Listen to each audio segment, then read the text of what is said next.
नमस्ते, कैसे हैं सब? बढ़िया?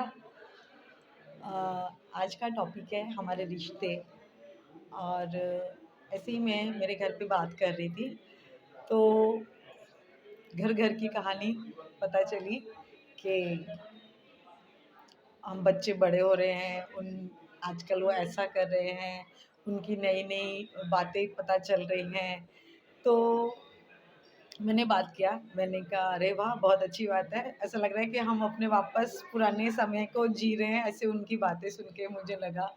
और उसमें थोड़े से ये बातें मुझे पता लगी कि हम लोग जो खुद जो जीवन व्यतीत कर चुके होते हैं ना, उसको भूल जाते हैं। और हमें क्या चाहिए, हम वो एक्सपेक्टेशंस अपने सामने रिश्ते से रखना शुरू कर देते हैं। चाहे वो भाई-बहन का हो, पति-पत्नी का हो, बच्चों के साथ पेरेंट्स का हो, दोस्तों के साथ हो, किसी के भी साथ हो। हम वो रिश्ते आगे चलाना चाहते हैं जो हमारे अकॉर्डिंग चलते हैं।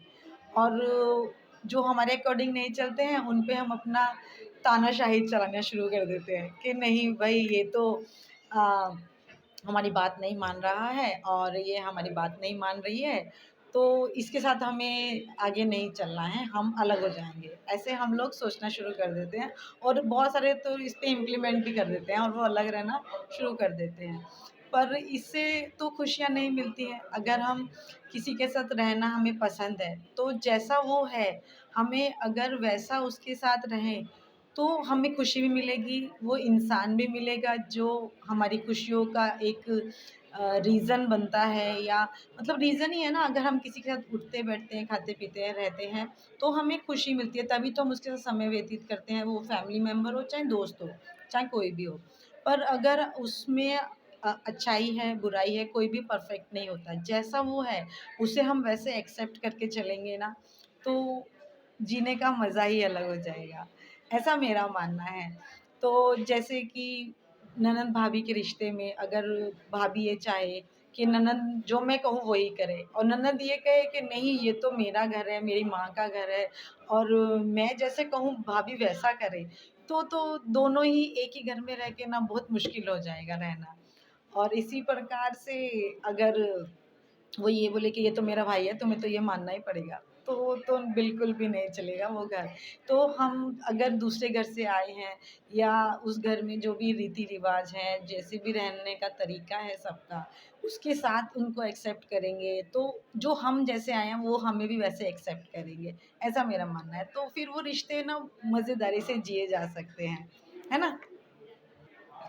ऐसे ही मतलब घर में जब बच्चे हैं अपने मन की करते हैं तो माँ-बाप क्या होता है उन पे रोक-टोक लगाना शुरू कर देते हैं कि नहीं तुम ये गलत कर रहे हो, तुम ऐसा नहीं कर सकते हो, ये तरीका सही नहीं है। पर ऐसा नहीं है, बच्चे अगर कुछ कर रहे हैं ना तो पहले उनको समझो कि वो ऐसा क्यों कर रहे हैं या कैसे क्या क्या करना चाहते हैं। है ना?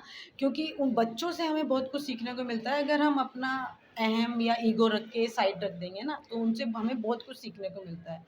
हम वो समय गुज़ार के आ चुके हैं, बट अगली पीढ़ी है ना हमसे एडवांस होती है, ऐसा हमारे शास्त्रों में भी लिखा है कि उन उस पीढ़ी में ना एक तो हमारा अपना एक्सपीरियंस होता है और एक उस उनका खुद के जन्म का एक्सपीरियंस होता है। पर अगर उनके संस्कार में हम ये डालेंगे, उनको हर चीज़ में रोकेंगे, टोकेंगे, वो क्या करना चाहते हैं, क्या नहीं करना चाहते हैं, उनमें ही अड़चनें पैदा कर देंगे, तो उनका अपना दिमाग तो चलेगा नहीं, है ना? तो उनको समझो और फिर जब भी वो बड़े होंगे, हमने जैसे उनको संस्कार डाले हैं रोक-टोक के, फिर बड़े होके वो हमको रोकेंगे, टोकेंगे, तो फिर नहीं चलता है ना घर। तो बड़ों को भी समझ के चलना चाहिए, छोटों को समझ के चलना चाहिए कि हमें एक-दूसरे से जैसे वो हैं उनको एक्सेप्ट करें। अब यहाँ पे ये मतलब नहीं कि बच्चे गलत करें तो उन्हें गलत ही करते रहना चाहिए। टोको पर एक लिमिट से, उनका भी व्यू लो, वो क्या करना चाहते हैं।